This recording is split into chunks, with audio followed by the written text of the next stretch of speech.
അജ്ഞാത രോഗം ആദിവാസി മരിച്ചു. അട്ടപ്പാടിയിൽ 3 മരണം അജ്ഞാത. പട്ടിണി കിടന്നാണ് മരിക്കുന്നത് നമുക്കറിയാം. അല്ലെങ്കിൽ മന്ത്രി കുട്ടപ്പനൊക്കെ അന്ന് മലിനജലം കുടിച്ചു. ഇതിന് അജ്ഞാത മരണം എന്നാണ് പറയുന്നത്. ആദിവാസി ഗ്രാമീണ മേഖലയിൽ മരിച്ചു കഴിഞ്ഞാൽ അത് അജ്ഞാതം. അപ്പോൾ തികച്ചും അലീനായ ഒരു ലോകത്തിലേക്കാണ് കുട്ടി 1-ാം ക്ലാസ്സിൽ വരുന്നത്. അവിടെ നിന്ന് തുടങ്ങുന്നതാണ് ഇവൻ്റെ ഭാഷാപരവും മറ്റൊക്കെയുള്ള അന്യവൽക്കരണം. മനസ്സിലായില്ലേ? ഇത് ഈ പ്രോബ്ലം പരിഹരിക്കാൻ സർക്കാർ 10 പൈസ മുടക്കാറില്ല. ഈ മുത്തങ്ങ സമരത്തിലേക്ക് എത്തുന്നതിൻ്റെ ഒരു കാരണം, അല്ലെങ്കിൽ അതിൻ്റെ ഇത്രയും ഒപ്രഷൻ വർദ്ധിപ്പിക്കുന്നതിന് ഒരു കാരണം മീഡിയയാണ്. കാരണം ഇവരെ ഇങ്ങനെ ഗോസ്റ്റ് അല്ലെങ്കിൽ ക്രിമിനൽ വൽക്കരിച്ച് കാണിക്കുന്നത്, വില്ലനൈസ് ചെയ്യുന്നതിൽ മീഡിയക്ക് വലിയ പ്രോബ്ലം. എന്നുവെച്ചാൽ സ്റ്റേറ്റ് ആംഡാണ്, സംശയമില്ല, ഭയങ്കര മതം. അതേപോലെ തന്നെ ആംഡായിട്ടുള്ള വലിയൊരു കോപ്പ് കൂട്ടിയിട്ട് വലിയൊരു സംഭവമാണ് മുത്തങ്ങയിൽ ചെയ്തതെന്ന് എന്ന് പിക്ചറൈസ് ചെയ്യുന്നത്. എൻ്റെ അറിയപ്പെട്ട ഉദുമയുള്ളൊരു മുസ്ലിം ഡോമിനേറ്റഡുള്ളൊരു ഗ്രാമത്തിലുള്ളൊരു സ്ഥലത്ത് മാത്രമാണ് ഈ 2 കോടിയാണ് ഈ എഡ്യൂക്കേഷൻ മിഷൻ്റെ ഭാഗമായി ഒരു സ്കൂൾ വയ്ക്കുന്നത്. എൻ്റെ പോയിൻ്റ് അതല്ല.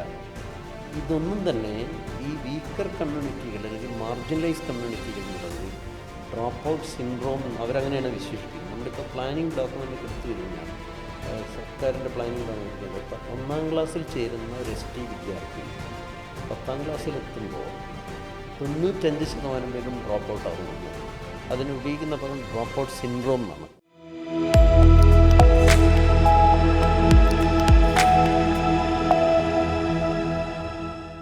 ഡ്രോപ്പ് ഔട്ട് സിൻഡ്രോം അത് എന്തോ ആദിവാസികളുടെ എന്തോ ഒരു പ്രശ്നം എന്നുള്ള രീതിയിലാണ്, അല്ലെങ്കിൽ ആദിവാസികളുടെ ഒരു അസുഖം എന്നുള്ള രീതിയിലാണ് ആണത് കാണുന്നത് എന്നല്ല. അതേസമയം ഈ ആദിവാസികൾക്ക് ഇതുമായിട്ട് കോപ്പപ്പ് ചെയ്യാൻ വേണ്ടി പറ്റാത്ത ഇതൊരു സാംസ്കാരികമായിട്ടും സാമൂഹികമായിട്ടുള്ളൊരു വംശീയതയുടെ വിവേചനത്തിൻ്റെ ഒക്കെ പ്രശ്നങ്ങൾ ഇതിനകത്ത് നിലനിൽക്കുന്നുണ്ടാവില്ലേ? ഈ കണക്കുകൾ പറയും ഇതൊരു സിൻഡ്രോമായി. അതായത് ഇപ്പോൾ ആ വാക്ക് പ്രശ്നമല്ല, വാക്ക് വലിയ പ്രോബ്ലമാറ്റിക്കാണ്. കാരണം ഞാനിപ്പം എനിക്കറിയാം 2001 ആദിവാസികൾ കുടിയേറ്റ സമരം മുത്തങ്ങയിലെ ധാരാളം ആദിവാസികൾ മരണപ്പെടും രോഗം കൊണ്ട്. ഇതിനൊക്കെ അജ്ഞാത മരണം എന്നാണ് പത്രങ്ങൾ റിപ്പോർട്ട് ചെയ്ത്. അജ്ഞാത രോഗം ആദിവാസി മരിച്ചു. അട്ടപ്പാടിയിൽ 3 മരണം അജ്ഞാത. പട്ടിണി കിടന്നാണ് മരിക്കുന്നത് നമുക്കറിയാം. അല്ലെങ്കിൽ മന്ത്രി കുട്ടപ്പനൊക്കെ അന്ന് മലിനജലം കുടിച്ചു. ഇതിന് അജ്ഞാത മരണം എന്നാണ് പറയുന്നത്. ആദിവാസി ഗ്രാമീണ മേഖലയിൽ മരിച്ചു കഴിഞ്ഞാൽ അത് അജ്ഞാതം, അതിന് രോഗത്തിന് കാരണമില്ല. ഇങ്ങനെ എന്ന് പറഞ്ഞതുപോലെ വിദ്യാഭ്യാസ മേഖല ഇങ്ങനെയുള്ള ഇതൊരു പുറന്തള്ളലാണത്. അപ്പോൾ ഈ കുട്ടികളെ മെയിൻ സ്ട്രീമിലേക്ക് കൊണ്ടുവരാൻ ഈ റീജിയണൽ എഡ്യൂക്കേഷൻ മിഷൻ്റെ 3500 കോടിയിൽ എത്ര പൈസ വിനിയോഗിച്ചു, എന്ത് സ്കീമുണ്ടെന്ന് വെച്ചാൽ ബിഗ് സീറോ ആണ്. അതാണ് പ്രശ്നം. അത് കാര്യം പറയാൻ വേണ്ടി ഞാൻ പറഞ്ഞു. ഇതെല്ലാം തന്നെ ഒരു പോഷായിട്ടുള്ളൊരു അർബൻ സമൂഹത്തിന് വേണ്ടി, ഒരു ലോവർ ഒരു മിഡിൽ ക്ലാസ് സൊസൈറ്റിക്ക് വേണ്ടിയുള്ള മാത്രമാണ് ഇതൊക്കെ കിട്ടേണ്ടത്. നമ്മുടെ നാട്ടിൽ ഈ മെയിൻ സ്ട്രീമായിട്ട് ഒരു ബന്ധമില്ല. അതായത് നമ്മളെപ്പോലുള്ള ആളുകൾക്ക് ഒരു 2ാമത്തെ 3ാം തലമുറ എഡ്യൂക്കേഷൻ്റെ ആൾക്കാരെ, ഈവൻ ദളിത് സമൂഹങ്ങൾ ഉൾപ്പെടെ. ഇപ്പോൾ എൻ്റെയൊക്കെ ഫാദർ എഡ്യൂക്കേറ്റഡാണ്, നിങ്ങളുടേതായിരുന്നിരിക്കാം. നമ്മളൊക്കെ ഒരു 1950 തന്നെ എഡ്യൂക്കേറ്റഡ് ആവുകയും 60-70 ആകുമ്പോൾ അത്യാവശ്യം പ്രീ യൂണിവേഴ്സിറ്റിയോ ഡിഗ്രി വരെയൊക്കെ എത്തുന്ന ആളുകളുടെ ഒരു കാലഘട്ടമാണ് എങ്കിൽ 1-ാം ക്ലാസ് പോലും പഠനമില്ലാത്ത രക്ഷകർത്താക്കളിൽ ഉള്ള കുട്ടികളുടെ കാര്യമാണ് നമ്മൾ ചർച്ച ചെയ്യുന്നത്. വയനാട്ടിലെ പണിയ സമൂഹത്തിൽ സാക്ഷരതയുണ്ട്, 90% സാക്ഷരത എന്നൊക്കെ പറയും. ഒപ്പിടാനുള്ള സാക്ഷരതയ്ക്കപ്പുറം, മൊബൈൽ നോക്കാനുള്ള സാക്ഷരതയ്ക്കപ്പുറം ഇവരാരും തന്നെ ഒരു നഴ്സറി പോകുന്ന കുട്ടികളല്ല. പ്രോബ്ലം അവിടെ നിന്നാണ് ആരംഭിക്കുന്നത്. ഇപ്പം അർബനൈസ്ഡ് ആയിട്ടുള്ള സമൂഹത്തിൽ എല്ലാവരും തന്നെ അച്ഛനമ്മമാരുടെ മത്സരം കുട്ടികൾ LKG UKG പ്രീ പ്രൈമറി ട്രെയിനിങ്ങിന് വിധേയമാക്കുന്നു അല്ലേ. അപ്പോൾ ഒരു 5-ാം ക്ലാസ്സിൽ 1-ാം ക്ലാസ്സിൽ പ്രായമായി സ്കൂളിൽ ചേർക്കേണ്ട പ്രായമായത് അത്യാവശ്യം ഒരു റീഡിങ് ആൻഡ് റൈറ്റിംഗ് എബിലിറ്റി ഉണ്ടാകും. ഈ കുട്ടികൾക്കത് കിട്ടുന്നില്ല. മാത്രമല്ല അതുവരെ കുട്ടികൾ പഠിക്കുന്നതും കേൾക്കുന്നതും അച്ഛനമ്മമാരുടെ ഗോത്ര ഭാഷയായിരിക്കും. അപ്പോൾ തികച്ചും അലീനായ ഒരു ലോകത്തിലേക്കാണ് കുട്ടി 1-ാം ക്ലാസ്സിൽ വരുന്നത്. അവിടെ നിന്ന് തുടങ്ങുന്നതാണ് ഇവൻ്റെ ഭാഷാപരവും മറ്റൊക്കെയുള്ള അന്യവൽക്കരണം. മനസ്സിലായില്ലേ? ഇത് ഈ പ്രോബ്ലം പരിഹരിക്കാൻ സർക്കാർ 10 പൈസ മുടക്കാറില്ല. അവർക്ക് അങ്ങനെ യാതൊരു ചിന്തയുമില്ല. അതിന് SSA എന്ന് പറഞ്ഞ സ്കീം ഉണ്ടെന്നൊക്കെ ഉണ്ട്. ഏകാധ്യാപക സ്കൂളൊക്കെയാണ് അതിനൊരു വഴിയായിട്ട് പറയാറുള്ളത്.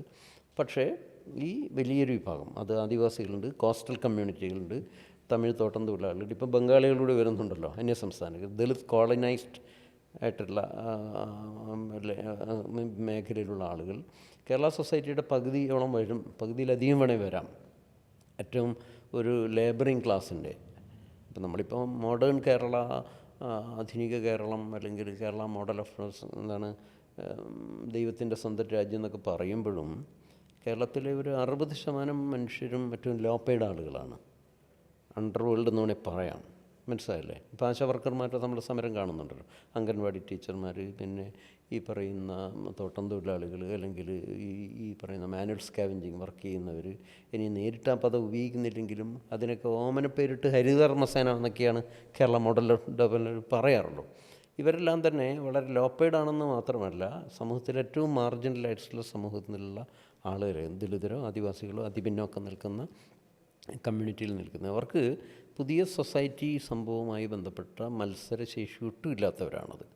അതിലേറ്റവും പ്രധാനപ്പെട്ട ഒന്ന് ഈ മാറിക്കൊണ്ടിരിക്കുന്ന, ട്രാൻസ്ഫോം ചെയ്തുകൊണ്ടേയിരിക്കുന്ന വിദ്യാഭ്യാസത്തിൻ്റെ സാധ്യതകൾ അവർക്ക് ക്യാപ്ചർ ചെയ്യാൻ പറ്റുന്നില്ല എന്നുള്ളതാണ്. ഞാനിപ്പോഴും പറയുന്നത്, ആദിവാസി സമൂഹങ്ങളിൽ 90% പാരൻസും കുട്ടികൾക്ക് പ്രാഥമിക വിദ്യാഭ്യാസത്തിൻ്റെ ഭാഗം, ഇനിയിപ്പോൾ 3 വയസ്സ് വരെയുള്ള എഡ്യൂക്കേഷൻ പ്രാഥമിക വിദ്യാഭ്യാസത്തിൻ്റെ റൈറ്റ് ടു എഡ്യൂക്കേഷൻ്റെ പരിധിയിൽ വരുന്നതാണ്. അവർക്ക് പ്രീ സ്കൂളിംഗ് നിർബന്ധമാണത്. പക്ഷെ ഇവിടെയൊന്നും ഇവരാരും പ്രീ സ്കൂളിൽ പോകുന്നവരല്ല. പ്രീ സ്കൂളിൽ LKG UKG whatever may be അങ്ങനെയുള്ള സാധനം തന്നെ കിട്ടുന്നവരല്ല. അതിപ്പം മത്സ്യത്തൊഴിലാളി കുട്ടികളാണെങ്കിലും ആദിവാസികളാണെങ്കിലും ദളിത് കോളനി താമസിക്കുന്നവരാണെങ്കിലും തമിഴ് തോട്ടം തൊഴിലാളികളാണെങ്കിലും ഇത് ഗവൺമെൻറ്റിൻ്റെ വിഷയമല്ല. അപ്പോൾ ഗവൺമെൻറ് എപ്പോഴും വർക്ക് ചെയ്യുന്നത്, എഡ്യൂക്കേഷൻ എന്ന് പറയുന്നത് വലിയ എയ്ഡഡ് മേഖലയുടെ വലിയ ശൃംഖല, അത് ലക്ഷങ്ങൾ കുഴ കൊടുത്തിട്ടുള്ള അധ്യാപകർ, അതൊരു പ്രത്യേക സവർണ്ണ ജാതിക്കാർ മാത്രമേ ഉള്ളൂ, മനസ്സിലായില്ലേ?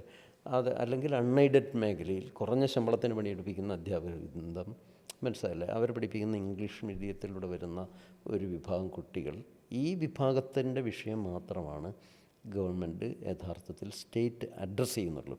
അതുകൊണ്ട് തന്നെയാണ് അതിന് ഏറ്റവും ഗ്ലെയറിങ് എക്സാമ്പിൾ ഞാൻ പറഞ്ഞത്, 2016 ശേഷം റീജുവനേഷൻ ഓഫ് എഡ്യൂക്കേഷൻ മിഷൻ വന്നതിന് ശേഷവും ഈ പറയുന്ന വീക്കർ കമ്മ്യൂണിറ്റിയിൽ നിന്ന് എന്തുകൊണ്ട് പൊഴിഞ്ഞു പോകുന്നു? ദളിത് ആദിവാസി വിഭാഗങ്ങളിൽ ഇത് 90%, ദളിത് വിഭാഗത്തിൽ ഏതാണ്ട് 30%. ഈ കുട്ടികൾക്കൊന്നും തന്നെ കോവിഡിന് ശേഷം ഒരുപാട് കാര്യങ്ങൾ ചർച്ച ചെയ്യപ്പെട്ടതാണ്. കോവിഡിന് ശേഷം ഈ കുട്ടികളൊന്നും തന്നെ മൊബൈലില്ലാത്തതുകൊണ്ട് ആത്മഹത്യ ചെയ്ത ദളിത് പെൺകുട്ടിയുടെ കഥ അറിയാമല്ലോ നമുക്ക്, മൊബൈൽ ഫോൺ ഇല്ലാത്തതുകൊണ്ട്. അപ്പോൾ അവർക്ക് ലാപ്ടോപ്പില്ല, ആധുനിക ഗാഡ്ജറ്ററി സംവിധാനങ്ങളൊന്നും തന്നെ ഇല്ല എന്നുള്ളതാണ് യാഥാർത്ഥ്യം. അപ്പോൾ ഞാൻ സൂചിപ്പിച്ചു വന്നത്, വിദ്യാഭ്യാസ മേഖലയിൽ നിന്നുള്ള ഈ പുറന്തള്ളലും മറ്റൊരർത്ഥത്തിൽ ഈ ഗൂഗിൾ പ്രതിഭാസം പോലുള്ള പ്രതിഭാസത്തിൻ്റെ മറ്റൊരു മുഖമാണ് കാണിക്കുന്നത് എന്നുള്ളതാണ് യാഥാർത്ഥ്യം. ഈ 2014 നിൽപ്പു സമരം, നേരത്തെ പറഞ്ഞ പോലെ തന്നെ നിൽപ്പു സമരം വയനാട്ടിൽ നിന്ന്, അല്ലെങ്കിൽ ആദിവാസി മേഖലയിൽ നിന്ന് കേരളത്തിൻ്റെ ഒരു മെയിൻ സ്ട്രീം സെൻറ്ററായിട്ടുള്ള പവർ സെൻറ്ററായിട്ടുള്ള തിരുവനന്തപുരത്ത് വന്നിട്ടാണ് ഗോത്ര മഹാസഭ ആ സമരം നടത്തുന്നത്. ആ സമരം നടത്തുമ്പോൾ തന്നെ കേരളത്തിൻ്റെ പൊതുബോധത്തിന്, അല്ലെങ്കിൽ പൊതുസമൂഹത്തിന് ആ സമരത്തിൻ്റെ കൂടെ നിൽക്കാൻ പറ്റാത്തൊരു അവസ്ഥയുണ്ടായിരുന്നുള്ളൂ. അതായത് എല്ലാ വിഭാഗങ്ങളിലുമുള്ള മനുഷ്യന്മാർ ഈ സമരവുമായിട്ട് ബന്ധപ്പെടുകയും അതുപോലെ തന്നെ അതിന് പിന്തുണ പ്രഖ്യാപിക്കുകയും ചെയ്യുന്ന ഒരു സാമൂഹിക അവസ്ഥ, അതൊരു ചരിത്രമായിരുന്നു എന്നുള്ളത്. അതിനുശേഷം ഉണ്ടായിട്ടുള്ള കേരളത്തിലെ പ്രത്യേകിച്ച് ഇൻ്റർനെറ്റിൻ്റെയൊക്കെ ഒരു വ്യാപനത്തിൻ്റെ ഒരു കാലഘട്ടത്തിൽ ചെറിയ രീതിയിലെങ്കിലും സാമൂഹ്യ മാധ്യമങ്ങളിലൂടെയൊക്കെ പുതിയ തലമുറയൊക്കെ ആദിവാസി പ്രശ്നങ്ങളും ഒക്കെ അവരുടെ ഭാഗത്തുനിന്ന് തന്നെ സംസാരിക്കുന്ന ഒരു പുതിയ തലമുറ ചെറിയ രീതിയിലെങ്കിലും ഉയർന്നു വരുന്നുണ്ട്. പക്ഷെ അപ്പോൾ പോലും ഈ ഒരു കൺവേർഷൻ നടക്കുന്ന, അല്ലെങ്കിൽ ഈ ഒരു ട്രാൻസ്ഫോർമേഷൻ നടക്കുന്ന കാലഘട്ടത്തിലും കേരളത്തിലെ ഒരു ആദിവാസി വിവേചനത്തിൻ്റെ ഒരു അവസ്ഥ, അല്ലെങ്കിൽ എങ്ങനെയാണ് മാഷ് ഇപ്പോഴുള്ള ഒരു സോഷ്യൽ സിറ്റുവേഷൻ എങ്ങനെയാണ് നോക്കിക്കാണുന്നത്? ആദിവാസികളും ദളിതരും മാർജിനൈസ്ഡ് സമൂഹവും പൊതുസമൂഹത്തിൻ്റെ ഒരു സിവിൽ ഏരിയയിലൊക്കെ തന്നെ വലിയ ട്രാൻസ്ഫോർമേഷൻ നടക്കുന്നുണ്ട്. താങ്കൾ പറഞ്ഞ പോലെ തന്നെ ചിന്താപരമായിട്ടുള്ള സംഭവങ്ങൾ, അവിടെയൊന്നും തന്നെ മനുഷ്യൻ ജാതിക്കും വംശത്തിനൊക്കെ അതീതമായി പ്രവർത്തിക്കുന്ന ഒരു പൊതുബോധം ക്രിയേറ്റ് ചെയ്യപ്പെടുന്നുണ്ട്. അതിൽ സോഷ്യൽ മീഡിയയൊക്കെ വലിയ പങ്ക് വഹിക്കുന്നുള്ളൂ, ശരിയാണ്. പക്ഷേ മാറാത്ത ഒന്നാണ് നമ്മുടെ രാഷ്ട്രീയ മണ്ഡലം. അത് വലിയൊരു വിഷയമാണത്. അതുകൊണ്ടിപ്പം നമ്മളിപ്പം പറയുകയാണ്, 90-ന് ശേഷം ഒരു പോസ്റ്റ് ഗ്ലോബലൈസേഷൻ കോണ്ടെക്സ്റ്റിൽ ഈ മാർജിനൈസ്ഡ് കമ്മ്യൂണിറ്റികൾ വലിയ മുന്നേറ്റം കേരളത്തിൽ നടത്തിയിട്ടുണ്ട്. ഇതിനൊന്നും ആ നിലത്തിൽ ഇവിടുത്തെ പണ്ഡിതന്മാരൊന്നും പുതിയ പുനർവായനകൾ നടത്താത്ത പ്രശ്നമാണ്. ഇപ്പോൾ കുടിലുകെട്ട് സമരം അറിയാമല്ലോ, വലിയ സ്ട്രഗിളും ഭയങ്കര സഹന സമരത്തിൻ്റെ രൂപങ്ങളാണ് പലപ്പോഴും ചെയ്യുന്നത്. കൾച്ചറലാണത്. ഇപ്പോൾ എനിക്ക് ഓർമ്മയുണ്ട് 2001 ആദിവാസികൾ കുടിലുകെട്ടി സമരത്തിന് വരുമ്പോൾ ഒരു 10,000-ഓളം പേരൊക്കെ റാലി ചെയ്യും സെക്രട്ടേറിയറ്റിൻ്റെ മുൻവശത്ത്. ഇപ്പോൾ ആശാ വർക്കേഴ്സിൻ്റെ ഒക്കെ ഒരു ചെറിയ രൂപം മാത്രമാണ്. ഭയങ്കര ധാർമ്മികമായി ഈ സ്റ്റേറ്റിൻ്റെ ഒരു ക്രൈമിനെ ചോദ്യം ചെയ്യുന്ന തരത്തിൽ കൾച്ചറലായിട്ടുള്ള ഒരു പ്രൊട്ടസ്റ്റ്, പാട്ട്, ഡാൻസ്, നൃത്തം, അങ്ങനെ സമരങ്ങളുടെ രൂപം തന്നെ രൂപം മാറിയിരുന്നു. അപ്പം മനുഷ്യൻ്റെ ഒരു ഒരു മൂല്യപരമായ ചിന്തയുടെ ലെവലിൽ അവനെ ഭയങ്കര അസ്വസ്ഥനാക്കുന്നൊരു സാധനമായിരുന്നു. അറിയാൻ പറ്റില്ല. സെയിം സാധനം തന്നെയാണ് നിൽപ്പ് സമരത്തിലൂടെ. മനുഷ്യന് 6 മാസമൊക്കെ ഇങ്ങനെ വടി പോലെ നിൽക്കുക. ഇത് സ്ട്രീറ്റിൽ വന്ന് കുറേ മനുഷ്യർ നിൽക്കുമ്പോൾ ഇവരെന്തിനാണ് നിൽക്കുന്നതെന്ന് ആളുകൾ ചോദിച്ചു തുടങ്ങി.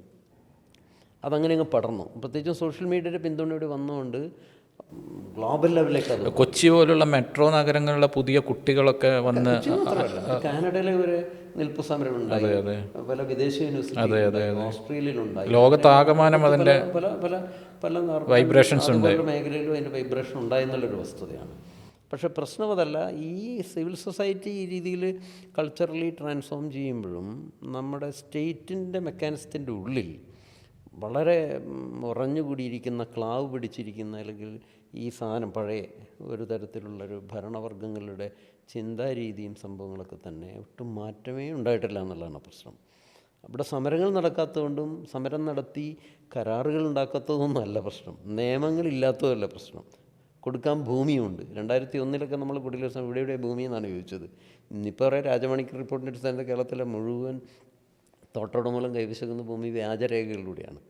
ഇതെല്ലാം കള്ളരേഖകളിലൂടെ നടക്കുന്ന കള്ളന്മാരുടെ സാധനമാണ്. ടാറ്റയാണെങ്കിലും ബിർളയാണെങ്കിലും ഹാരിസൺ ആണെങ്കിലും ഒന്നുമല്ല. 5 ലക്ഷം ഏക്കർ ഭൂമിയാണ് ടാറ്റയും ഹാരിസണെല്ലാം തന്നെ കൈവശം വയ്ക്കുന്നത്. പക്ഷേ ഇതെല്ലാം തന്നെ വിറ്റ് തൊലച്ച് എയറോഡ്രോം ഉണ്ടാക്കുകയോ മറ്റു തരത്തിലുള്ള ലുലു മാളിന് കൈമാറുകയൊക്കെ ചെയ്തിട്ടുള്ള തരത്തിൽ വലിയൊരു തരം മാഫിയ സംഘമാണ് ഭരണവർഗം ഇതിൽ പിടിമുറുകിയിരിക്കുന്നത്. അടുത്ത കാലത്ത് വന്ന എമ്പുരാൻ സിനിമയിൽ പറഞ്ഞിരിക്കുന്ന പോലെ വേൾഡ് ലെവലുള്ള ഭയങ്കര സിൻഡിക്കേറ്റുകളുടെ ഒരു രാഷ്ട്രീയ പിന്തുണയോ ഇൻ്റർവെൻഷൻ നടക്കുന്ന ഒരു പൊളിറ്റിക്കൽ അരീനയായി കേരളം ഉൾപ്പെടെ മാറിയിരിക്കുന്നതുകൊണ്ട് ലാൻഡെല്ലാം തന്നെ ആർത്ഥത്തിൽ വിൽക്കപ്പെടണമെന്നാണ്. ഈ മനുഷ്യരെല്ലാം തന്നെ വംശീയമായി ഉന്മൂലനം ചെയ്യപ്പെടേണ്ടതാണെന്ന് പറയുന്നൊരു വല്ലാത്തൊരു തരത്തിലുള്ള രാഷ്ട്രീയ ബോധത്തിലേക്ക് എത്തിച്ചേർന്നിട്ടുണ്ട്. ആരാണ് വർഗീയവാദി, ആരാണ് ഹിന്ദുത്വവാദി ഒന്നും വേർതിരിക്കാൻ പറ്റാത്ത തരത്തിലോ, ആരാണ് റിയൽ എസ്റ്റേറ്റിൻ്റെ ആളുകൾ എന്നുള്ള തരത്തിൽ നമുക്ക് വേർതിരിക്കാൻ പറ്റാത്ത തരത്തിൽ ഒരു പഴയകാല ഒരു ഹ്യൂമണിസ്റ്റിൻ്റെ, ഒരു പഴയകാല ഒരു ഡെമോക്രാറ്റിക് നോംസിൻ്റെ, വാല്യൂസിൻ്റെ അടിസ്ഥാനത്തിലുള്ള രാഷ്ട്രീയത്തിന് വലിയേറെ മൂല്യച്യുതി സംഭവിച്ചു കഴിഞ്ഞിരിക്കുന്നൊരു കാലഘട്ടത്തിലാണ്. അതാണിപ്പോൾ നേരിടുന്നൊരു ആദിവാസികൾ നേരിടുന്നൊരു പ്രശ്നം. ഞാനിതിപ്പോൾ നമുക്ക് ഇത് പറഞ്ഞ് അവസാനിപ്പിക്കും. കാരണം ആദിവാസി മേഖലയിൽ നിരന്തരം കയ്യേറ്റം നടന്നുകൊണ്ടിരിക്കുക. ഇപ്പം അട്ടപ്പാടിയിലുള്ളൊരു കഥ നിങ്ങൾക്കറിയാമല്ലോ. അട്ടപ്പാടിയിലൊരു മേഖല മുഴുവൻ തന്നെ വ്യാജരേഖകളിലുള്ള ട്രാൻസാക്ഷൻസാണ് നടക്കുന്നത്. ഞാൻ ഇത് പറയുന്നതല്ല. 2013 കേരള സർക്കാർ കൊടുത്തു വന്നൊരു ഉന്നതാധികാര സമിതി, ചീഫ് സെക്രട്ടറിയുടെ അധ്യക്ഷതയിലുണ്ടായിരുന്ന ഒരു ഉന്നത അന്ന് കണ്ടെത്തിയിരുന്നത് ഈ കാറ്റാടിപ്പാടങ്ങൾ സ്ഥാപിക്കുന്നതിൻ്റെ ഭാഗമായി റവന്യൂ വകുപ്പ്, സർവേ വകുപ്പ്, രജിസ്ട്രേഷൻ വകുപ്പും ഭൂമാഫികളും ചേർന്നിട്ട് അന്ന് 560 വ്യാജ ആധാരങ്ങളാണ് അഗളി സബ് രജിസ്റ്റർ ചെയ്തിരുന്നത്. ഒരു രേഖയില്ല. പക്ഷേ ആളുകൾ വന്ന് കോയമ്പത്തൂരിൽ നിന്നും തമിഴ്നാടിൽ നിന്നും കേരളത്തിൽ നിന്നുള്ള പുതിയ ഇൻവെസ്റ്റേഴ്സിൽ നിന്നെല്ലാം തന്നെ ഭൂമി ഇങ്ങനെ പിടിച്ചെടുത്തുകൊണ്ടിരിക്കുക. പ്രത്യേകിച്ചും ഈ അട്ടപ്പാടിയിലുള്ള ഷോളയൂർ മേഖലയിൽ അത് വലിയൊരു ടൂറിസം ഹബ്ബാക്കി മാറ്റാൻ കോയമ്പത്തൂരിൽ നിന്നൊരു അതിക്രമമുണ്ട്. കേരളത്തിൽ നിന്നുള്ള പുതിയ ധനാഢ്യരുണ്ട്. ഏറ്റവും പുതിയൊരു ട്രെൻഡെന്ന് പറഞ്ഞാൽ ദേശീയ തലത്തിൽ മോഡി ഭരണം വന്നതിന് ശേഷം ഈ കോർപ്പറേറ്റ് ഫണ്ടിങ്ങിൻ്റെയൊക്കെ സൈഫൺ ചെയ്തത് കൈപ്പറ്റുന്ന വലിയൊരു തരം പുതിയൊരു NGO നെറ്റ്വർക്ക് കൂടി രൂപപ്പെട്ടിട്ടുണ്ട്. അപ്പോൾ അവരെല്ലാം തന്നെ ഭൂമി പിടുത്തത്തിന് വേണ്ടിയാണ് ഇത് ഉപയോഗിക്കുന്നത്. ഇപ്പോൾ അടുത്ത കാലത്ത് IHRDS എന്നൊക്കെ പറഞ്ഞൊരു NGOയെക്കുറിച്ച് കേട്ടിരിക്കാനിടയുണ്ട്. ഇവരെല്ലാം തന്നെ ഇല്ലീഗലായി ഈ പറയുന്ന പാവപ്പെട്ടവരുടെ ഭൂമി പിടിക്കുന്ന ഒരു മെത്തഡോളജി കേരളത്തിൽ വളരെ ശക്തമാണ്. അതാണ് ഇപ്പോഴത്തെ നമ്മൾ നേരിടുന്ന വലിയൊരു ഒരു ചലഞ്ച്. അപ്പോൾ അതിൻ്റെ ഒരു ഫലം ഏറ്റവും കൂടുതൽ അനുഭവിക്കാൻ പോകുന്നത് ഈ പറയുന്ന വനമേഖലയുമായി ചേർന്ന് നിൽക്കുന്ന ഗോത്രവർഗ്ഗക്കാരോ ഭൂരഹിതരായിട്ടുള്ള ആദിവാസികളോ ഒക്കെ ആയിരിക്കും എന്നുള്ളതാണ് നേരിടുന്ന ഒരു പുതിയ വെല്ലുവിളി.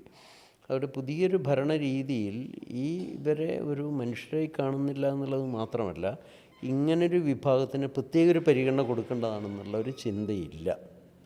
ആശാസമരത്തോട് ഗവൺമെൻറ് എടുക്കുന്നൊരു സമീപനം അതാണ്. അതായത് ഭരിക്കുന്നത് ഇപ്പം വേറൊരു ഗവൺമെൻറ് ആണെങ്കിൽ ഇതൊക്കെ തന്നെ ചെയ്യുള്ളൂ. കാരണം അവർക്കങ്ങനെ ഒരു പുതിയ ഒരു ഭരണ പിന്തുണ കൊടുത്തുകൊണ്ട് അങ്ങനെ ആവശ്യമില്ല. എങ്ങനെയെങ്കിലും ഭരണം കൊണ്ടുവരാൻ ഈ താഴെത്തട്ടിലുള്ള വലിയ വിഭാഗങ്ങളെ ഇത് പഴയ 70കളിലുള്ള ഒരു വെൽഫെയർ സ്റ്റേറ്റ് എന്ന് പറയുന്നൊരു കൺസെപ്റ്റ് ഉണ്ടല്ലോ, അത് പൂർണ്ണമായിട്ട് ഉപേക്ഷിച്ചുകൊണ്ടിരിക്കുകയാണ്. അതിപ്പോൾ എന്താ, ദേശീയ തലത്തിലുള്ള സർക്കാരാണെങ്കിലും ഇവിടെ ഭരിക്കുന്നവരാണെങ്കിലും ഇന്ത്യയിലെ പല സ്റ്റേറ്റുകളും ഇത്തരം സമൂഹങ്ങളോട് കാണിക്കുന്ന ഒരു സമീപനം അതാണ്. ഇപ്പോൾ അടുത്ത കാലത്ത് ഹൈദരാബാദ് യൂണിവേഴ്സിറ്റിയിൽ ക്യാമ്പസിൽ 500 ഏക്കർ പിടിക്കുന്നത് കോൺഗ്രസ്സുകാരാണല്ലോ. ഇവിടെ ഇപ്പം വേറെ BJPക്കാരനായിരിക്കും, CPM ഇതായിരിക്കാം. പക്ഷേ എനിവേ ഈ ലാൻഡ് ക്യാപ്ചർ എന്ന് പറയുന്ന ഒരു സമീപനം വൻതോതിൽ ഈ പറയുന്ന ഒരു മാഫിയ രാഷ്ട്രീയത്തിൻ്റെ ഭാഗമായിട്ടുണ്ട്. ഇന്ത്യയിലെമ്പാടും ഇപ്പം വനാവകാശ നിയമം അട്ടിമറിക്കപ്പെട്ടുകൊണ്ടിരിക്കുന്നു, വന നിയമങ്ങൾ റീഡിഫൈൻ ചെയ്യപ്പെട്ടുകൊണ്ടിരിക്കുകയാണ്. അങ്ങനെ വലിയൊരു ചലഞ്ച് ദേശീയ തലത്തിൽ, അത് കോർപ്പറേറ്റ് രാഷ്ട്രീയത്തിൻ്റെ ഭാഗം കൂടിയാണ്. അതാണ് കോർപ്പറേറ്റ് രാഷ്ട്രീയത്തിന് ദേശീയ ഗവൺമെൻറ്റുകളും പിന്തുണക്കുന്നുണ്ട്. സംസ്ഥാനത്ത് ഭരിക്കുന്ന സർക്കാരുകൾ അത് ഇടതോ വലതോ BJP അങ്ങനെയൊന്നും ബാധകമല്ല. ഫോഴ്സും അവരെല്ലാം ഇതിൻ്റെ ഒരു പാർട്ട് അറിഞ്ഞോ അറിയാതെയോ, മനസ്സിലായില്ലേ? ഇപ്പോൾ അടുത്ത കാലത്ത് രാഹുൽ ഗാന്ധി പാർലമെൻറ്റിൽ അദാനിക്കെതിരെ ശക്തമായൊരു സ്റ്റാൻഡ് എടുക്കാൻ പറഞ്ഞപ്പോൾ പിന്തുണക്കാൻ സംസ്ഥാന ഗവൺമെൻറ്റുകളില്ല എന്ന് പറഞ്ഞിട്ടുണ്ട്. സമാനമായൊരു ദുര്യോഗം നമ്മളും നേരിടുന്നുണ്ട് തന്നെ. ഇത്തരം വിഭാഗങ്ങളുടെ വിഷയങ്ങളൊന്നും തന്നെ ഒരു പ്രാഥമിക പരിഗണന പോട്ടെ, പരിഗണനയിലെ ഗവൺമെൻറ് ഇല്ല എന്നുള്ളതാണ് ഒരു വിഷയം. രണ്ടാമത്തത് ബ്യൂറോക്രസിക് മിഷനറിയിൽ നമുക്ക് പണ്ട് കാലത്താണെങ്കിൽ വെൽഫെയർ സ്റ്റേറ്റ് കൺസെപ്റ്റിൽ IAS തന്നെ കൃത്യമായ നിയമം പാലിച്ചു പോകുന്നവരായിരിക്കും. അങ്ങനെ ഒരു മൂല്യവിചാരമുള്ള സിവിൽ സർവീസ് ഉദ്യോഗസ്ഥന്മാരും കുറഞ്ഞു വരുന്നു എന്നുള്ളത് മാത്രമല്ല, അവരും ഈ കറപ്ഷൻ്റെ ഭാഗമായി പലപ്പോഴും മാറുന്നു. ഇതെല്ലാം തന്നെ നമ്മൾ നേരിടുന്നൊരു ചലഞ്ചാണ്. ഇത്തരം രാഷ്ട്രീയം നമ്മൾ സംസാരിക്കുക, ഭൂമിയുടെ രാഷ്ട്രീയം, അതുപോലെ തന്നെ അധികാരത്തിൻ്റെത്, രാഷ്ട്രീയ സമൂഹങ്ങളുടെ ഒക്കെ കാര്യങ്ങൾ സംസാരിക്കുമ്പോൾ അതിന് പുറത്ത് ഒരു വിഷ്വൽ കൾച്ചറിൽ ഇപ്പം എമ്പുരാൻ പോലുള്ള സിനിമകൾ പിന്നെ ഒരു ആൾട്ടർനേറ്റീവായിട്ടുള്ള പൊളിറ്റിക്സ് പോപ്പുലർ സിനിമയിൽ പറഞ്ഞു വരുന്നൊരു തരത്തിലേക്ക് വരുന്നുണ്ട്. അതുപോലെ തന്നെ ലോക സിനിമകളിൽ പിന്നെ ബ്ലാക്ക് പൊളിറ്റിക്സ് അല്ലെങ്കിൽ ബ്ലാക്ക് കൾച്ചറുകളൊക്കെ ആഘോഷിക്കപ്പെടുന്നതിൽ പലതരത്തിൽ ആഘോഷിക്കപ്പെടുന്നു. തമിഴ്നാട്ടിൽ അത്തരത്തിലുള്ള സിനിമകൾ അല്ലെങ്കിൽ ദളിത് ഐഡൻറ്റിറ്റിയുള്ള സിനിമകൾ കൂടുതലായിട്ട് വരുന്നു. കേരളത്തിൽ റീൽസിൻ്റെ കൾച്ചറിലൊക്കെ പല ആൾട്ടർനേറ്റീവ് സൊസൈറ്റിയിൽ ആദിവാസികൾ എത്രത്തോളം ഉണ്ട് എന്നുള്ള കാര്യത്തിൽ സംശയമുണ്ടെങ്കിൽ പോലും പല ആൾട്ടർനേറ്റീവ് സൊസൈറ്റികളും റീൽസ് പോലുള്ള സംഗതികളിലൊക്കെ വിഷ്വൽ കൾച്ചറിൽ മുന്നോട്ട് വരുന്നുണ്ട്. എങ്കിൽ പോലും മലയാള സിനിമയിലുള്ള ഒരു വിഷ്വൽ റെപ്രസെൻറ്റേഷൻ എങ്ങനെയാണ് മാഷ് എങ്ങനെയാണ് കാണുന്നത്, നോക്കിക്കാണുന്നത് എങ്ങനെ? കുറവാണ് ഈ ഭാഗങ്ങളിൽ. നമ്മളിപ്പം വ്യക്തികളെന്നുള്ള വരുന്നില്ല, മൂല്യപരമായി നമ്മളിപ്പോൾ അതേസമയം റാപ്പ് കൾച്ചറിലൊക്കെ ഇപ്പം പല മാറ്റങ്ങളും ഉണ്ടാകുന്നുണ്ട്. വേടൻ്റെ ഒക്കെ പല മാറ്റങ്ങളും ഉണ്ടാകുന്നുണ്ട്. എന്ന് പറഞ്ഞാൽ പുതിയ വിചാരങ്ങളുണ്ടാവണമല്ലോ. ഇപ്പോൾ ആര് ചെയ്യുന്നതിനേക്കാളേറെ ഒരു മൂല്യവ്യവസ്ഥയെ ജനാധിപത്യവൽക്കരിക്കാൻ കഴിയും, ഒരു കൾച്ചറൽ ഫോമിനെ. അത് സിനിമയാണെങ്കിലും മറ്റേത് കലാരൂപമുണ്ട്. അങ്ങനെയുള്ളൊരു സംഭവം. I am not a negro എന്ന് പറയുന്നൊരു സാധനം, അതിൻ്റെ ഒരു ഇന്ത്യൻ വേർഷൻ ഉണ്ടാവുന്നുണ്ടോ എന്നുള്ളൊരു അതിൻ്റെ ഒരു റെപ്രസെൻറ്റേഷനെ കുറിച്ച് ഈവൻ മുത്തങ്ങ സമരത്തിനെ കുറിച്ചിട്ടുണ്ടാകുന്ന തരത്തിൽ കേരളത്തിൽ അങ്ങനെ ഒരു ഉള്ളിൽ നിന്ന് ഇപ്പം തമിഴ് സിനിമകളിലൊക്കെ വലിയൊരു മുന്നേറ്റം ഉണ്ടായിട്ടുണ്ടല്ലോ, അത്രത്തോളം കേരളത്തിൽ ഉണ്ടായിട്ടില്ല. നമുക്കിപ്പോൾ കേരളം തമിഴ്നാട് അങ്ങനെ പറയുന്നതിലൊന്നും വലിയ മീനിങ് ഇല്ല. ഒരർത്ഥത്തിൽ സിനിമയ്ക്കും കൾച്ചറൊന്നും അങ്ങനെ ഒരു അതിർവരമ്പുകൾ കാണേണ്ടതില്ല. പക്ഷേ നമുക്കിവിടെ നിന്നും കൂടി ഉണ്ടാവേണ്ടതുണ്ടല്ലോ, ആ അർത്ഥത്തിലാണ് പറഞ്ഞത്. ആ നിലയിൽ ഇവരെ ഈ വിഭാഗങ്ങളെ പ്രതിനിധാനം ചെയ്യാന്ന് പറഞ്ഞാൽ ജനാധിപത്യ വ്യവസ്ഥയെ മൂല്യപരമായി. അതുപോലെ ഈ കാലങ്ങളിലൊക്കെ മാഷിൻ്റെ ഒരു രാഷ്ട്രീയ സാംസ്കാരിക സാമൂഹിക പ്രവർത്തനത്തിൻ്റെ ഇടയിലൊക്കെ മീഡിയയുമായിട്ട് മാഷ് നിരന്തരം ബന്ധപ്പെടുന്നൊരു മനുഷ്യൻ കൂടിയാണെന്നുള്ളത്. ഈ മീഡിയയിലെ ഒരു റെപ്രസെൻറ്റേഷൻ എങ്ങനെയാണ് കേരളത്തിൽ? പലപ്പോഴും കറുപ്പിനെക്കുറിച്ചിട്ടും ആദിവാസി പ്രാതിനിധ്യത്തിനെക്കുറിച്ചും അതുപോലെ തന്നെ ദളിത് രാഷ്ട്രീയത്തിനെക്കുറിച്ച് ചർച്ചകൾ നയിക്കുകയും അതുപോലെ പല കാര്യങ്ങൾ സംസാരിക്കുകയും അതിൻ്റെ രാഷ്ട്രീയത്തെക്കുറിച്ചൊക്കെ സംസാരിക്കുമ്പോൾ പോലും ഇതിലൊക്കെ ഒരു റെപ്രസെൻറ്റേഷൻ, അതിൻ്റെ ഒരു രീതി എങ്ങനെയാണ് മാഷ് നോക്കിക്കാണുന്നത്? മീഡിയകൾ പലപ്പോഴും ഇതിനൊരു ഏതെങ്കിലും രീതിയിൽ മാർക്കറ്റിങ്ങിൻ്റെ ഭാഗമല്ലാതെ ഒരു മാർജിനലൈസ് സമൂഹങ്ങളുടെ വിഷയത്തെ, സ്ത്രീകളായിരിക്കാം, ദളിതായിരിക്കാം, ആദിവാസിയായിരിക്കാം, സൊസൈറ്റിയുടെ ഇവരോടുള്ള സമീപനം നവീകരിക്കപ്പെടണം എന്ന തരത്തിൽ പലപ്പോഴും എക്സ്പ്ലോറേറ്റീവ് ആകാറില്ല. പകരം അന്നേരമുള്ള ഒരു സാധ്യത എന്താണോ നോക്കിയിട്ട് മാർക്കറ്റ് ചെയ്യും. ഉദാഹരണത്തിന് ഈ മുത്തങ്ങ സമരത്തിലേക്ക് എത്തുന്നതിൻ്റെ ഒരു കാരണം, അല്ലെങ്കിൽ അതിൻ്റെ ഇത്രയും ഒപ്രഷൻ വർദ്ധിപ്പിക്കുന്നതിൻ്റെ ഒരു കാരണം മീഡിയയാണ്. കാരണം ഇവരെ ഇങ്ങനെ ഗോസ്റ്റ് അല്ലെങ്കിൽ ക്രിമിനൽ വൽക്കരിച്ച് കാണിക്കുന്നതിൽ, വില്ലനൈസ് ചെയ്യുന്നതിൽ മീഡിയക്ക് വലിയൊരു റോളുണ്ട്. എന്നുവെച്ചാൽ സ്റ്റേറ്റ് ആംഡാണ്, സംശയമില്ല, ഭയങ്കര മർദ്ദനം. അതേപോലെ തന്നെ ആംഡായിട്ടുള്ള വലിയൊരു കോപ്പ് കൂട്ടിയിട്ട് വലിയൊരു സംഭവമാണ് മുത്തങ്ങയിൽ ചെയ്തതെന്ന് എന്ന് പിക്ചറൈസ് ചെയ്യുന്നതിൽ ഇപ്പം എനിക്കൊക്കെ ഉണ്ടായിരുന്നത് വലിയൊരു രീതിയിൽ കുപ്രസിദ്ധിയാണ്, ഇൻഫെയിം ആക്കിയെടുക്കുന്നതിനാണ് മീഡിയയൊക്കെ ചെയ്തിരുന്നത്. ഉദാഹരണത്തിന് മുത്തങ്ങ വെടിവെപ്പുണ്ടായിരുന്ന 3-ാം ദിവസം മനോരമയുടെ ഹെഡ്ലൈൻ എന്തായിരുന്നു അറിയാമോ? മന്ത്രി കുഞ്ഞാലിക്കുട്ടിയെയും വേറൊരു മന്ത്രിയും തട്ടിക്കൊണ്ടുപോകാൻ നിഗൂഢ പദ്ധതി ഇട്ടിരുന്നു എന്നാണ്. ചുമ്മാടിക്കുകയാണ്. മനോരമ ഹെഡ്ലൈനാണ് ഇപ്പോഴും എൻ്റെ കയ്യിലുള്ളത്, മനസ്സിലായില്ല. അപ്പോൾ അത് പോലീസ് ഇങ്ങനെ അമ്പമ്പിലൊക്കെ ആയിട്ട് ആദിവാസികളെ നിൽക്കുന്നു, ഇങ്ങനൊരു വലിയൊരു, എന്നിട്ട് സ്റ്റേറ്റ് മുത്തങ്ങയെ മോചിപ്പിച്ചു, കാർഗിലിനെയൊക്കെ മോചിപ്പിച്ചു. ഇങ്ങനെ ഇതിനെ പിശാചുവൽക്കരിച്ച് ഒരു വലിയ വില്ലനൈസ് ചെയ്ത് കാണിക്കുന്ന ഒരു ട്രെൻഡാണ് ആ കാലഘട്ടത്തിലൊക്കെ തന്നെ. അതേസമയം CK ജാനുവിൻ്റെയും മാഷുടെയും ഒക്കെ ഫോട്ടോസ്, അല്ലെങ്കിൽ ചവിട്ടേറ്റ വീങ്ങിയ മുഖമുള്ള CK ജാനുവിൻ്റെ ഫോട്ടോ ഒരു വല്ലാത്തൊരു എങ്ങനെയാണ് അതിനെ എനിക്കെങ്ങനെ സംസാരിക്കേണ്ടതെന്ന് അറിഞ്ഞൂടാ. അതിനെ മാഷ് എങ്ങനെയാണ് നോക്കുക? ആ ഒരു ഫോട്ടോ ഒരു ചരിത്രമായിരുന്നു എന്നുള്ളത് ഒരു പക്ഷേ. ഉറപ്പായിട്ടും അത് സ്റ്റേറ്റിൻ്റെ ക്രൈമിൻ്റെ ഏറ്റവും നല്ലൊരു ഒരു വിഷ്വലാണല്ലോ അത് അർത്ഥത്തിൽ. പക്ഷേ ഇതിനെ ഞാൻ പറഞ്ഞത് ബാലൻസ് ചെയ്യുന്ന രീതിയിലല്ല മീഡിയ പലപ്പോഴും ചെയ്തിരുന്നത്. ഇപ്പം എൻ്റെ പടങ്ങളൊക്കെ ഏറ്റവും കൂടുതൽ അവതരിപ്പിച്ചിരുന്നത് വീരപ്പൻ്റെ ചിത്രമൊക്കെ ആയിട്ടുണ്ട്, തലക്കെട്ടൊക്കെ കാണിച്ചത്. അപ്പം നിങ്ങളന്നത്തെ മീഡിയയിൽ, വിഷ്വൽ മീഡിയയിലും പത്രങ്ങളിലൊക്കെ വന്ന വാർത്തകളിലൊക്കെ കൂടുതലും പ്രദർശിപ്പിച്ചിട്ടുള്ളത്. അത് മാത്രമല്ല ഏറ്റവും കൂടുതൽ പോലീസിനെ അറ്റാക്ക് ചെയ്യുന്ന പോലെയുള്ള കഥകൾ ഇറങ്ങിയിരുന്നു, കഥകൾ ഇഷ്ടം പോലെ. എന്തൊക്കെയായിരുന്നു? ഒന്ന് ഇതിൻ്റെ ഒരു എന്താണ് പറയേണ്ടത്, ബുദ്ധികേന്ദ്രം. ഇതിൻ്റെ പിന്നിൽ ചില ബുദ്ധികേന്ദ്രങ്ങൾ, അണ്ടർവേൾഡ്. രണ്ടാമത് നമ്മുടെ നിഗൂഢമായ ഒളിവിൽ നടക്കുന്നൊരു മനുഷ്യനാണെന്നല്ല. ഇപ്പോൾ പീപ്പിൾസ് വാർ, ശ്രീലങ്കൻ തീവ്രവാദികൾ, ഇവരൊക്കെ ആയിട്ടുള്ള ഗാഢബന്ധമുണ്ടെന്നൊക്കെ സ്ഥാപിക്കുക. അത്തരം സ്റ്റോറീസ് നിരന്തരം കൊണ്ടുവരിക. നമ്മൾ ഇങ്ങനെ എഡ്യൂക്കേറ്റഡ് ആയിട്ടുള്ള ഒരാൾക്ക് എന്തിനാണ് ഇതിനകത്ത് ചില കാര്യം, അതാണ് ഈ നിഗൂഢവൽക്കരിക്കുന്നത്. അപ്പോൾ നിഗൂഢവൽക്കരണം, പിന്നെ ഇതിനെ പൈശാചുവൽക്കരിക്കുക, വിലനൈസ് ചെയ്യുക, ഈ സംഭവത്തിൻ്റെ ഒരു പ്രധാന ഉത്തരവാദി മീഡിയയാണത്. എൻ്റെ കയ്യിൽ ലോഡ് കണക്കിന് അന്നത്തെ പത്രമുണ്ട്. അക്കാര്യത്തിൽ ആ ഒരു അൺഹിസ്റ്റോറിക്കലായിട്ടുള്ള സ്ഥാനത്ത് നിന്ന് കേരളത്തിലെ മീഡിയയ്ക്ക് രക്ഷപ്പെടാൻ പറ്റില്ല. നമ്മൾ മനസ്സിലാക്കേണ്ടത് 90കൾ വരെ പട്ടിണി വാർത്തകളായിരുന്നു ഇവിടെ. 2000 വരെ അവിടെ ആദിവാസി അജ്ഞാതരോടും വീടും. അപ്പോൾ മഴക്കാല കഥകളിലൂടെയല്ലോ, മഴക്കാലത്തേനെ ഇപ്പോൾ കുടിലുകളുടെ പടമൊക്കെ കാണിച്ചിട്ട് ദയനീയമായ ചിത്രങ്ങൾ പ്രദർശിപ്പിക്കുന്നതായിരുന്നു 2000 വരെ ഉണ്ടായിരുന്നുള്ള പത്രങ്ങളുടെ ഒരു പ്രധാന ധർമ്മം. മനോരമയാണ്, ഏത് പത്രമാണെങ്കിലും ഒരു ഫീച്ചർ എഴുതും, എന്നൊരു 4 ദിവസത്തെ ഫീച്ചറായിരിക്കും, കഥനകഥകൾ. ഇതിനെ 90കളുടെ എൻഡിൽ നടക്കുന്ന ആദിവാസി സമരം ബ്രേക്ക് ചെയ്തിട്ടുണ്ട്. അവർ പൊളിറ്റിക്കലി ഒരു അബ്സർജ് നടത്തുകയും നിങ്ങൾ പറഞ്ഞ പോലെയുള്ള കുടിൽകെട്ട് സമരം നടത്തുകയും കൃത്യമായി ഒരു ബാർഗനിങ് ഫോഴ്സായി രംഗത്ത് വരുമ്പം അതിനെ അങ്ങനെ റീഡ് ചെയ്യുന്നതിന് പകരം പിന്നെ കുറേ നാൾ മീഡിയ വളരെ നിശബ്ദമായിരുന്നു. ഇതിനെങ്ങനെ കൈകാര്യം ചെയ്യണം എന്നുള്ള കാര്യത്തിൽ അവർക്ക് വലിയ ഉത്തരവില്ലായിരുന്നു. പിന്നീട് അവർക്ക് വീണ് കിട്ടിയ അവസരമാണ് മുത്തങ്ങ. അപ്പം മുത്തങ്ങ വന്നപ്പോൾ അവരതിനെ അത് ഒരു തരത്തിലൊരു കോർട്ടിൽ പറഞ്ഞു കഴിഞ്ഞാൽ അവരെ കോർട്ടിൽ പറഞ്ഞു കഴിഞ്ഞാൽ അവരെ സംബന്ധിച്ചിടത്തോളം അതൊരു ആക്ഷൻ സിനിമയുടെ ഒരു പാക്കേജ് ആയിരുന്നു. അങ്ങനെയാണത് എടുക്കുന്നത്. ഒരു ഉദാഹരണത്തിന് ഞാൻ പറഞ്ഞാണ് മുത്തങ്ങയിൽ വെടിവെപ്പ് നടക്കുന്ന ഒരാഴ്ച മറ്റൊരു ദീപികയുടെ, അപ്പം നമ്മൾ ഇന്നസെൻ്റ് ആയിട്ട് നമ്മൾ ഇൻ്റർവ്യൂ എടുക്കുന്നത് ഇതുപോലെ. അപ്പം ഞാൻ ഇങ്ങനെ ഇൻ്റർവ്യൂ എടുക്കുമ്പം കൂടെ വന്ന ഇൻ്റർവ്യൂ കൊണ്ടുവന്നൊരു ഫോട്ടോഗ്രാഫറെ കൊണ്ട് അയാളൊരു പടം എടുപ്പിക്കുകയാണ്.